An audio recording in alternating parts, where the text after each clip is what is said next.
85 દિવસથી અમારા આંદોલનને થયા પણ આજ દિન સુધી કોઈ નિર્ણય લેવામાં આવ્યો નથી।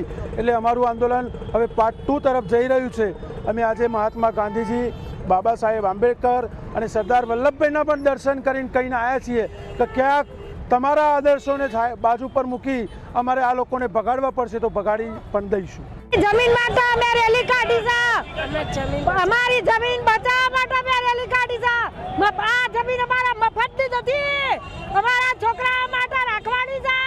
તમારા છોકરાઓ માટે આ જમીન નથી અને આ જમીન અમારી બચાવવાની છે। હુડા હટાવવાનો છે, ગમે તે થઈ જાય પણ આ હુડો હટાવવો પડશે। એ હજી તમે સોંપરી લ્યો, ઉપર બેઠેલા તમે ખેડૂત જ છો, ઉપર બેઠેલા તમે ખેડૂત જ છો, તમે પણ બધા નેતાઓ ખેડૂત છો, બધાને ખબર જ છે કે પરિસ્થિતિ હું છે એમ, પણ ખરેખર તમે બધા સમજી જાઓ।